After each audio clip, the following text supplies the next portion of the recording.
ब्रह्ममुरारी स्त्रिपुरान्तकारी भानुशशी भूमिसुतो बुधश्च गुरुश्च शुक्रः शनिराहुकेतव कुर्वन्तु सर्वे मम सुप्रभातं ब्रह्ममुरारी त्रिपुरान्तकारी भानुशशी भूमिसुतो बुधश्च गुरुश्च शुक्रः शनिराहुकेतव कुर्वन्तु सर्वे मम सुप्रभातं ब्रह्ममुरारी त्रिपुरान्तकारी भानुशशी भूमिसुतो बुधश्च गुरुश्च शुक्रः शनिराहुकेतव कुर्वन्तु सर्वे मम सुप्रभातम्.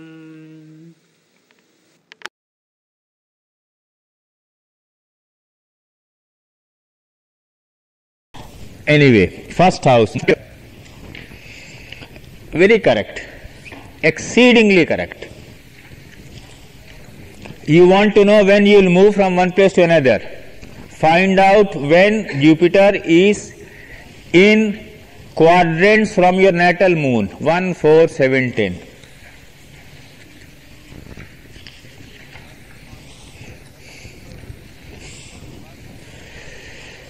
Generally it is true, but it is a crucial transit for timing marriage also, because it is aspecting the 7th house.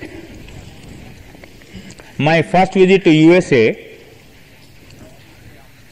was when Jupiter was on my moon.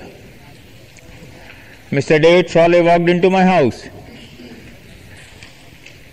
So later I told Mr. David Frawley, it is my 12th, Dasha of the 12th Lord and Jupiter in my Lagna which has brought me to USA, and when anyway you have succeeded, I give you all credit.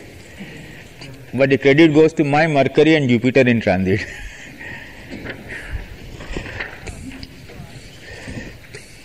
Second house. Happiness from family, gain of money. These days, impressive speech making, earning good name as Jupiter aspects the 10th house also. I don't know whether I am making good impression on you. My Jupiter is in my 2nd house from my moon today. It will stay there. During this period, in India also, I have to take lot of extra classes in Delhi. As a result of which I wrote out that new book, Timing Events through Vinshottari Dasha. So, in your what you call financial astrology, is a very important transit. It's an exceedingly important transit. 3rd house, change of place, transfer, travel, etc. We have shown that it is a time for marriage or relationship. An excellent period for writing fast and yet producing qualitatively good pieces. Substantial help from siblings also comes in this transit. And in the 3rd house, 5th aspect is falling on the 7th house. So marriage in USA relationship. 4th house, happiness and gain of friends. Just the reverse has been seen to happen. There is acquisition of property, change of residence, even agony. Often death of parents when this transit takes place. Indira Gandhi's father Jawaharlal Nehru died when Jupiter was 4th from her moon in Capricorn. We have seen hundreds of cases of this type. So Jupiter in the 4th house from the moon, don't take it as time only for happiness.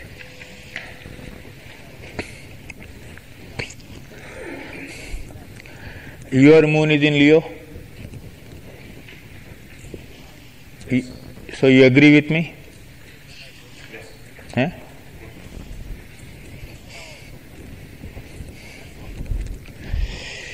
Fifth house, birth of children, company of noblemen, gains of many types.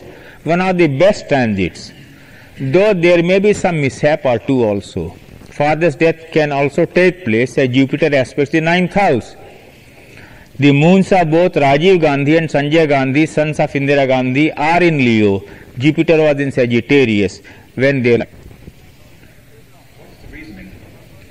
9th house it is aspecting, but then there will be other combinations. I will not take I am not overstressing the role of this transit. I am giving you instances only. Sixth house, troubles from kith and kin, sickness, trouble from enemies. It has been observed by us that one begins to keep or love pets during this transit. I talked about the dog yesterday to you, who are listening to Vishnu Sahasranam, taking pure vegetarian Vaishnava food like us, without onion, without garlic. Twice in my life, I have given in that book Yogi's Destiny and Wheel of Time. Twice in my life, how there was one in Guruji's ashram dog, every day listening to my Gita part. So, come with modern meanings. Tale of two divinities. It is also the time when a Hindu can offer oblations to the dead ancestors, as from the 6th house Jupiter aspects the 10th house. Jupiter was in my 4th house when I offered did Shraddha for my father. Jupiter was in my 6th house from the moon when I did it for my mother.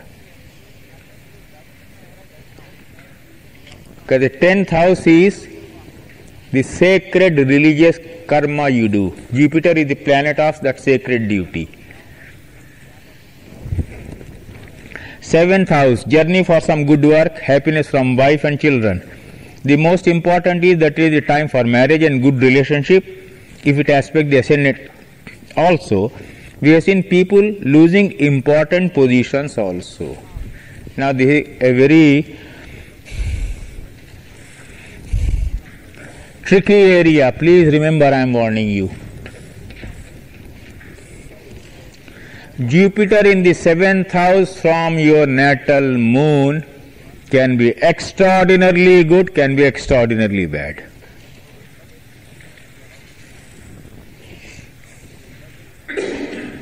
It's a very funny situation. You need lot of data to do this interpretation and come out with a research. It is a good thing for marriage. Okay. Generally they will say journey for some good work, but it is not merely that. Jupiter in the 7th house from the moon, I have seen important politicians losing power.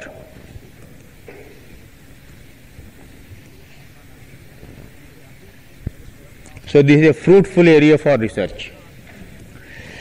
8th, trouble in journeys, generally unfavorable results, loss of money and many obstacles. It can also be a death-inflicting transit.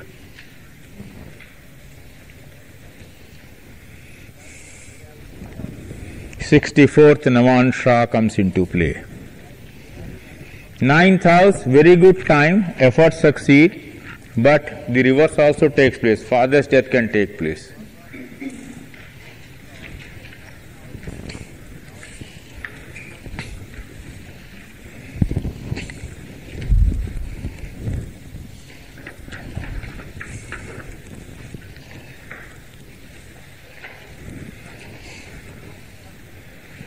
Loss of position, reduction in rank, transfer from one place to another. Strange, very, very strange, but generally correct. Is Guru's transit also death-inflicting 8th from Lagna or just 8th from moon? It can be both. Because 64th Navansha is from the moon, 22nd Dreshkona is from Lagna. Don't confuse. I will come to that in the second half, later. 11th house, all types of gains and birth of children, well known. 12th house, monetary problems, fear, agitation. It often becomes a death-inflicting transit also on the negative side. On the positive side, some celebrations in Indian families take place, entailing expenditure. Charities are also done. Note, the transit of Jupiter must be studied together with Saturn's and not in isolation. There are certain principles to decide when Jupiter becomes a terrible malefic in transit. The damage that is done then is immense, and those principles are decided according to the most comprehensive ever chakra devised, which is known as Sarvato Bhadra Chakra. which I will not be covering naturally, but Sarvotobha Chakra principles will decide when Jupiter's particular transit is going to be very damaging. Then I go to Venus. First house, enjoyments, okay. Second house, gain of money, okay. Third house, gain of money and even ornaments. I generally seen time to pursue artistic hobbies. Fourth, happiness and gain of friends. Time to purchase a vehicle, a good TV set, computer or even a house, which means nothing to you in USA, but in India it means an achievement. Right? In India, I make use of the transit of Venus in the 4th house and to make an Indian feel happy. Because his wife will be pestering. The neighbor is having a very fine TV, you don't have one. So he comes and says, when will I satisfy my wife? I said, when Venus goes into your 4th house. Okay, 5th house, birth of children. 6th house, anxieties and troubles. Now be very careful. I thought I would not bring it and show it, but anyway I think I must warn you. Venus, the transit of Venus in the 6th house during that period, if there is anyone having sex, illicit sex, it is an invitation card you are giving to AIDS. In the first visit of USA, I didn't know this. Later, I collected some data. You also sent me something from San Diego. I worked on it. As far as possible, I tried to get the closest date. And I found when they contracted the disease, Venus was in the 6th.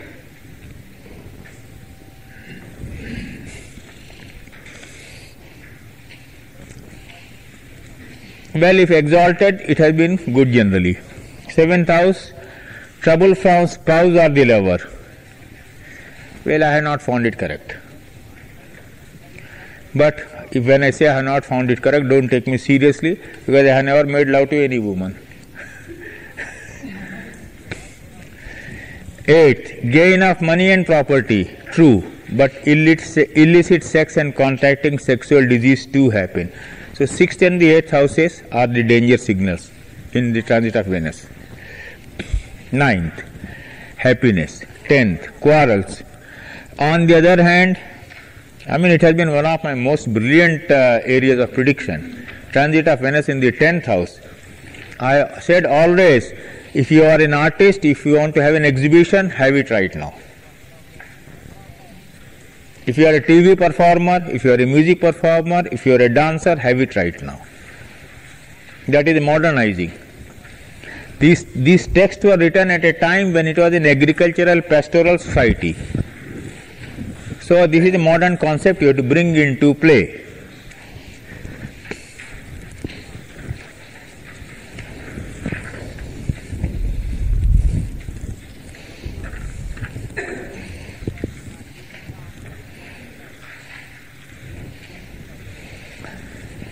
Fear, I do not know. It is not clear to me why and how. But they have said that, so I just quoted that. 12th house, gain of money and generally good results. The elders in the family, on the other hand, incur expenditure on the marriage of their children or others in India. Now let me tell you, when you are giving predictions to people, always try to find out the background of the person for whom you are predicting. In Bharati Vidya Bhavan, Delhi, I coined new memory tablets for them, which I have given in my book, Predicting Through Vinshotri Dasha, CBI. When a person comes to you, find out the complete information background, CBI. Generally, I look into the horoscope and myself begin to trace out. I myself begin to trace out without your having to tell. I was seeing that gentleman's horoscope yesterday. I said 92 and 94. He said yes, okay. He didn't tell me, I told him. You can see that. So then you know you are working on a correct horoscope. So complete information background. Then I take task, T-A-S-K. T for thesis, A for antithesis, S for synthesis, K for kinds of synthesis. Right? Second memory tablet. Third memory tablet I take is IPC. Now you draw an inference. After drawing the inference, now you have a perception. After having that perception, now you work for clarity. What exactly should it mean? It is here that one astrologer succeeds, the other fails. It also depends upon astrologer's own chart and luck. After doing up to this, why did I fail in my prediction? It happens. So I have given CBI, TASK and IPC. That is how I teach in Bharati Vidya Bhavan. So I reduced the whole thing into some sort of a textbook formula in that book. So IPC. Why I am saying that is, now you have seen Dr. Charak's book on Varshphal. In transit also, when you see Jupiter or Venus, 12th house, in the case of an orthodox society like India, where parents are worried about the marriage of their children very much, particularly daughters. When you see transit of Jupiter or Venus in the 12th house, you know it is a time for expenditure. But Jupiter and Venus are good planets. Both are Brahmins. Of course, one Brahmin is directing God, the other is directing devils, but both are Brahmins still. Venus is the planet for marriage. Jupiter is the planet for sacrament. 12th is the house of expenditure. So in India, those pandits who are very experienced, they look at it, कहेंगे आपके घर में कोई मंगल कार्य होने वाला है, which means some good Mangal Kari means something concerning marriage, etc. is going to take place in your house. They just say this transit. In annual horoscopes also, when you cast Dr. Charak's Varshphal, etc., there when you see Jupiter or Venus in the 12th house, you know that is a time for expenditure on some good activity. If not, that is the year you will donate quite a lot for a charity.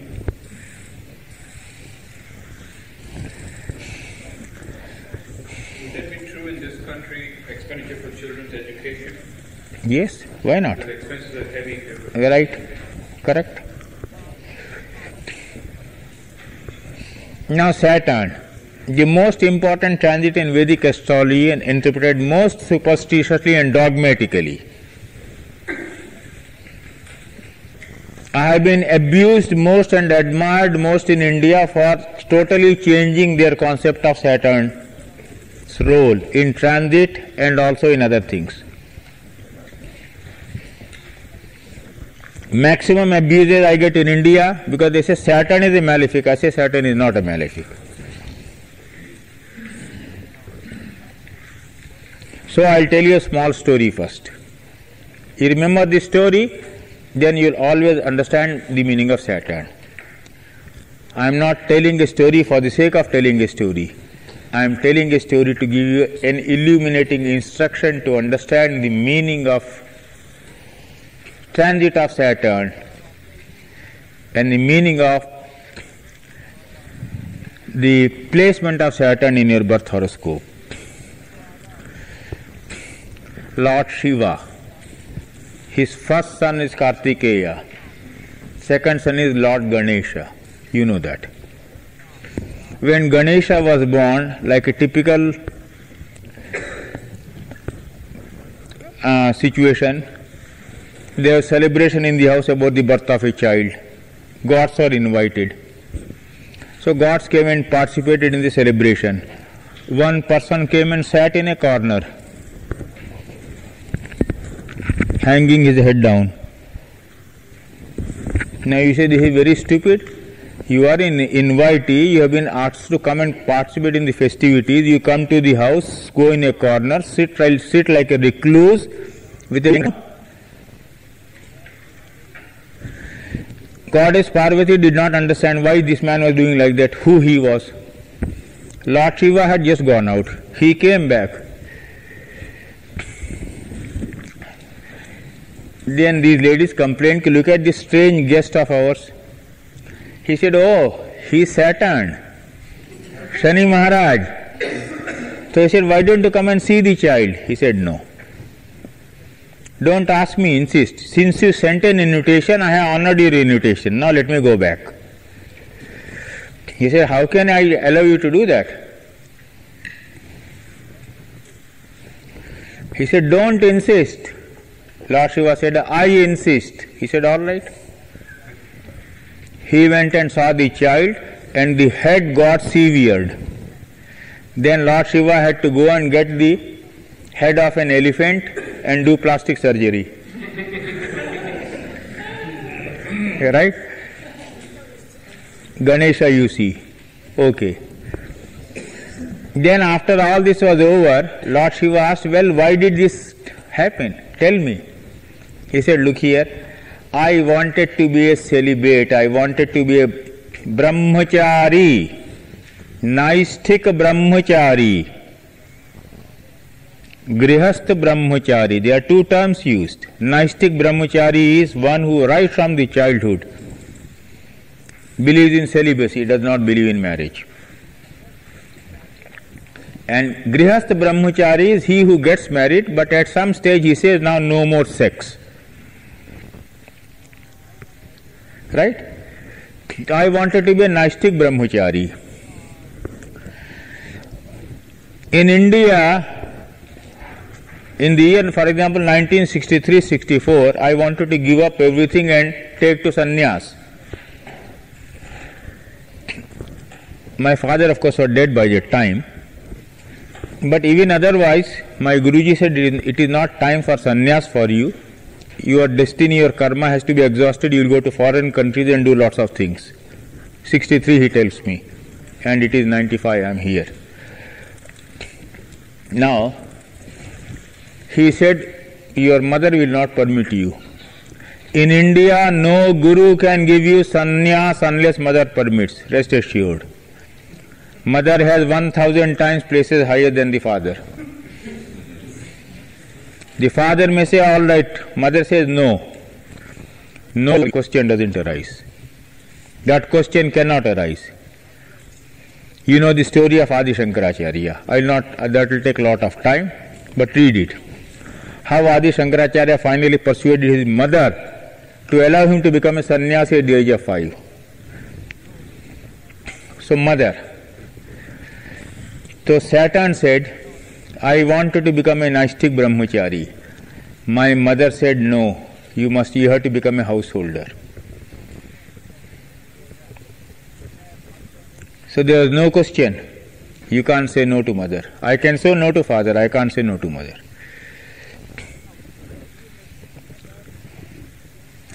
The mother is given 1000 times higher praise than the father. That is the Hindu tradition. Ya Devi Sarva Bhuteshu Matru Rupena Sanstita Namastasyai Namastasyai Namastasyai Namo Nama. Pitru Rupena is not the word used. That goddess who is omnipresent in everything in the world, in the form of that mother, my namaste to her. Pitru Rupena is not the word used, Matru Rupena. So Saturn said, my mother said no. Then I played a trick. Got married and suddenly ran out of the house. No physical contact with my wife. And went there for years did my tapasya. My wife was also a tapaswini. She was spiritually exalted. When I came back after years, she said, all right, you should have understood the emotions of a woman and of a wife. And of a woman who wanted to become a mother. You have deprived me of all that pleasure, of all that happiness. So I lay a curse upon you from today. Wherever your glance will fall, things will get separated.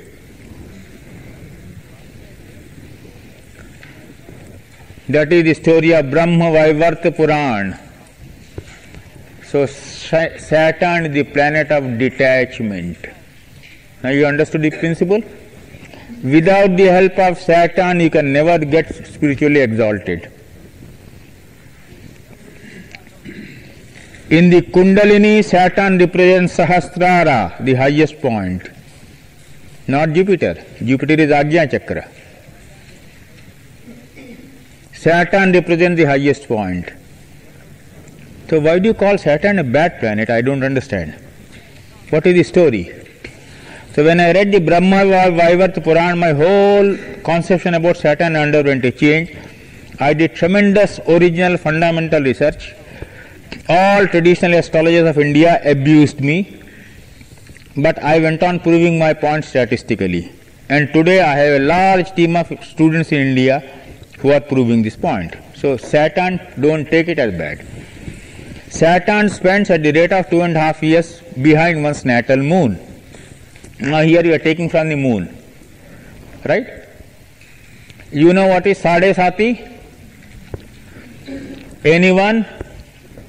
Is there anyone who does not know? Sade-Sati you do not know. Anyone else? There are three different ways I know of calculating it, so in some sense I don't know. Well, now if you do not know, I'll explain it. It's very simple. Saturn in the 12th house from your moon is, in each Rashi it spends 2.5 years. He spent 2.5 years behind your moon, 2.5 years on your moon, and 2.5 years in the second house from the moon. So 2.5 will make it 7.5. In Hindi, Sade-Sati means 7.5.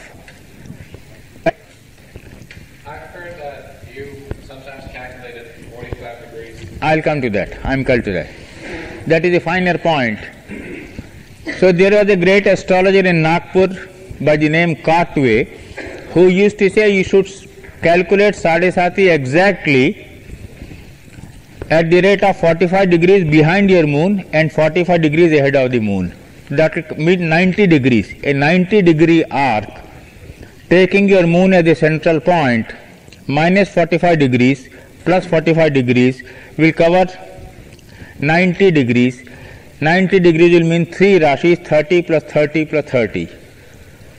That is Sade-Sati, because one can have the moon, for example Saturn these days is in Aquarius. Okay, one can have the moon and Capricorn,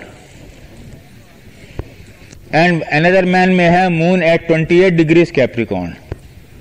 There is a difference of 27 degrees. So Sade-Sati in both cases will not start at the same time. So he will say exactly calculate 45 degrees plus minus. So that is a more scientific. I found Katwe's principle better. So Saturn in the first house from the moon, which means your Sade-Sati middle is going on. Isn't it? 12th house is the beginning, 2.5 years. Then 2.5 to 5 years. Then the second house, it is the last. So Sade-Sati. This is the money spinner of Indian astrologers. You know a little bit of astrology, and like a typical timid Indian, you are full of fears and phobias about Rahu and Ketu and Saturn. So the moment you go, he says Sade-Sati, Graha Shanti, 5,000 rupees. Right? But Sade-Sati is extraordinarily good also. It's a very major research I got done. So don't take it completely as this. Saturn spends, etc. Saturn transit on the moon or from behind or in the second house does give additional responsibilities. Are they always bad? Question mark I put. The results given in Phaladipika are sickness. in the family is generally correct. But then look at the other very significant events also. Saturn was in Cancer in 1947 when India became free, and on the moon of Jawaharlal Nehru, who became the first Prime Minister of India. So how do you say Sade-Sati is bad? It was a very major research I got done in India about 11 years ago or 12 years ago. I have not brought it, but Sade-Sati I can give you tremendous lot of information. B. Saturn was in Leo in 1920 on the Leo moon of India's ex-Prime Minister Morarji in 1920 when he got a good government job. Again 30 years later Saturn was there in 1949-50 when Morarji became the Chief Minister of Maharashtra. Saturn was in Leo in the third time in 1977-78 when he was. So don't get frightened by Sade-Sati.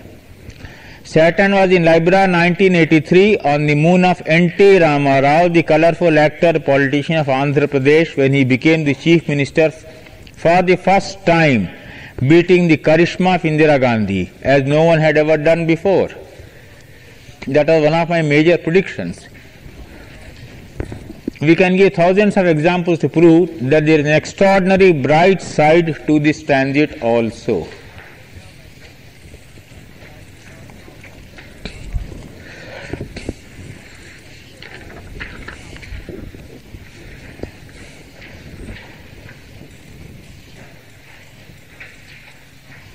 Second house. Loss of money. It is too pithy and lopsided. Saturn was in Aquarius in the second house of Indira Gandhi's moon sign Capricorn in 1966 January when she became India's Prime Minister. Here in the case of Saturn I have taken a particular case to give you these notes, because most of the people who have read those textbooks dogmatically coming from India will frighten you too much about Saturn. So today, in the presence of Lord Dakshinamurti, vow within yourself that you will not get frightened by Saturn. Third house. Gain of position, honor and employment of many servants. Generally very correct. What must be stressed is, such a transit gives results which may turn positive later. The third house is the house of the longevity of parents. Often it has been seen that Saturn in the third house from the moon proves a difficult time for one's parents. That is not mentioned in the book. But third house, according to Parashara, is the Ayu of parents. Ayu is longevity. But presumably your parents have already died during the Sade-Sati. Yes, so Saturn in the third house from the moon, Saturn in the third house from sun. Now that will make a difference to the paternal and the maternal side. Fourth house, loss of gain, quarrels. Well, generally a period of change, which may also be very good. A change. Change of what? Basically it is a change of attitude. When you here in USA you talk good deal about psychology. So make use of this transit of Saturn particularly to find out when is man changing his attitude. Saturn was in Capricorn when I got invitation to come to USA. And a man who refused to move out of India from 75 was easily persuaded. Saturn was in, I said, all right, let me once go and see. Because no country outside India appears attractive to me. Let me tell you even now. So that is change of attitude I will say, but generally I found it a good period because it is aspecting the 10th house. But if there is a disastrous dasha antardasha running, it can be a very bad period. 5th house, paucity of funds and troubles from children. True, but a very creative period for writers. Again, you will keep on doing research on this.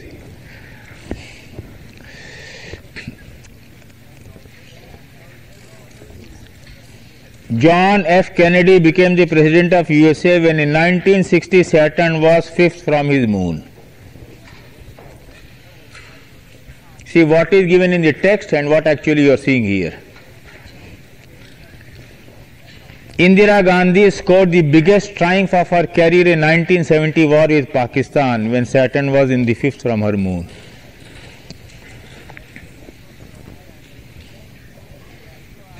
I have written 10 books when Saturn was in the fifth from the moon in this 2.5 years' time. Sixth house, very auspicious results. Victory and defeat of enemies. Generally, victory over the enemies can be there only when enemies are there. Right? But enemies show up more during this period. Now, what happens is, no planet in your horoscope is a non-functionary. Every planet is there to perform a function. One of the commonest predictions given in India by a Vedic astrologer is when he sees Mercury in your ascendant, he says it will destroy 1000 doshas. Doshas means defects. Venus is there, it will destroy 10,000. And if Jupiter is there, it will destroy 1 lakh. So one Indian mother came and showed me the horoscope of her child. She said, all the three are there in the ascendant of my son, but this fellow has achieved nothing. So what is your astrology? I said, he is bound to achieve. He said, when? I said, when he develops 1,11,000 defects.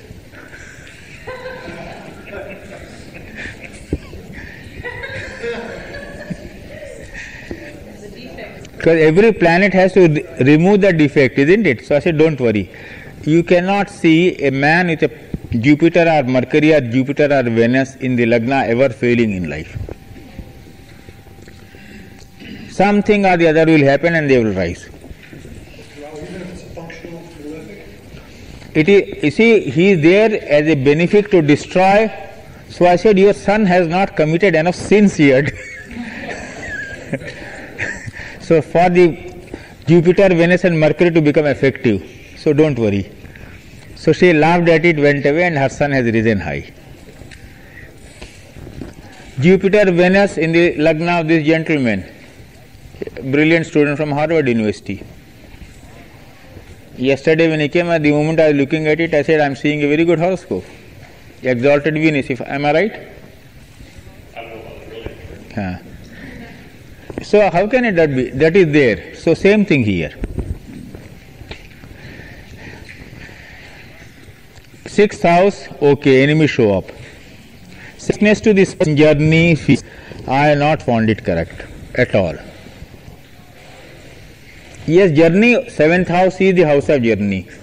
My major research about timing of events has been on Saturn in the seventh house or aspect in the seventh house.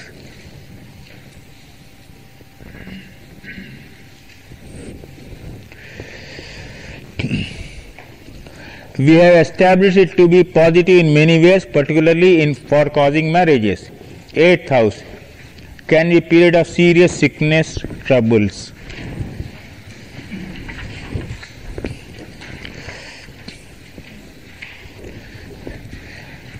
From children, loss of money, generally true. Generally it is a period of change professionally for even better, depending on other factors.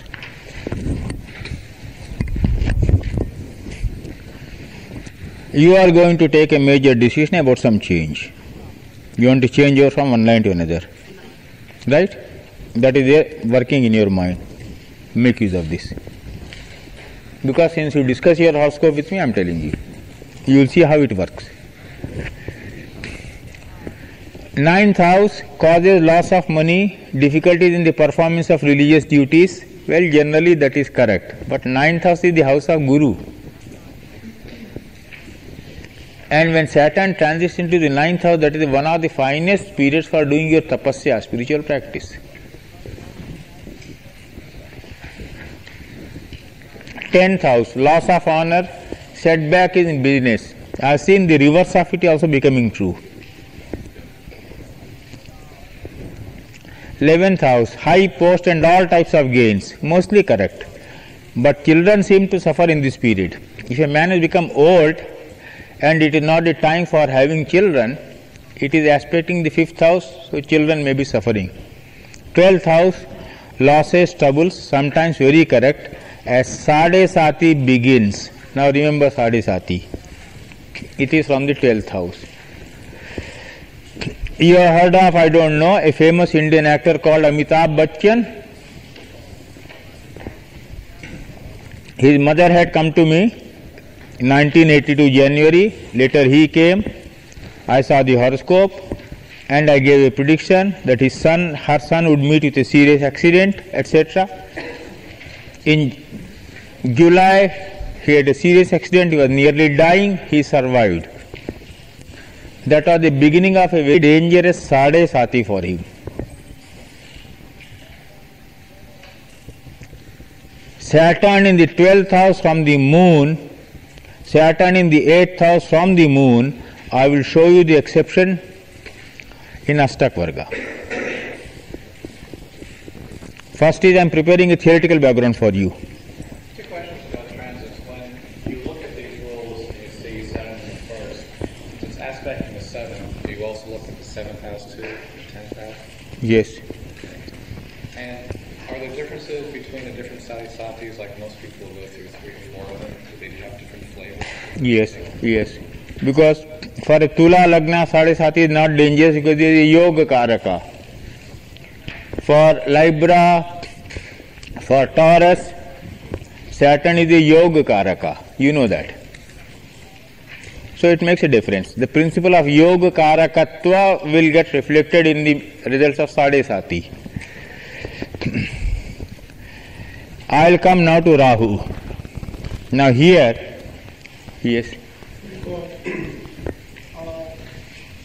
When you have situations where the results were opposite, Saturn defined as a friend or an enemy, or there be statistics to show if Saturn is a friend, this result. Yes, generally it is so. Now coming to Rahu,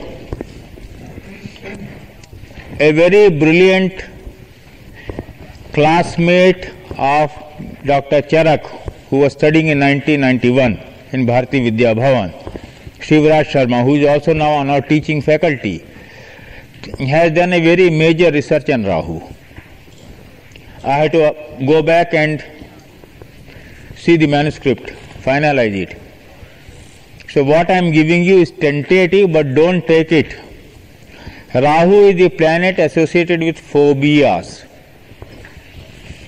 That is all, and therefore all the time people frighten you.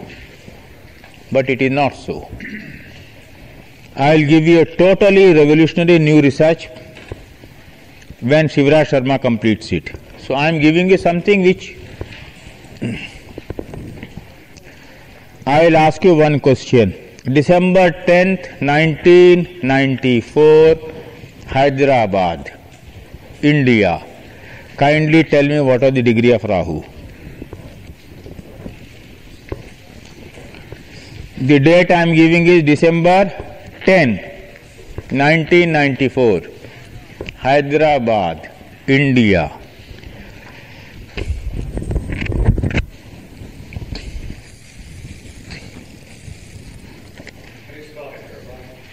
Pardon?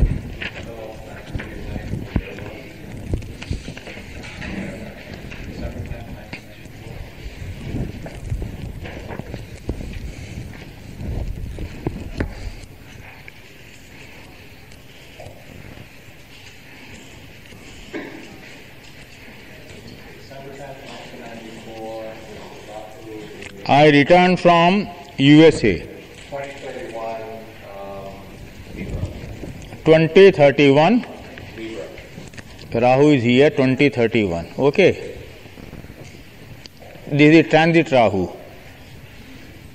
2031. Now, in this book, I have given the horoscope of N.T. Rama Rao.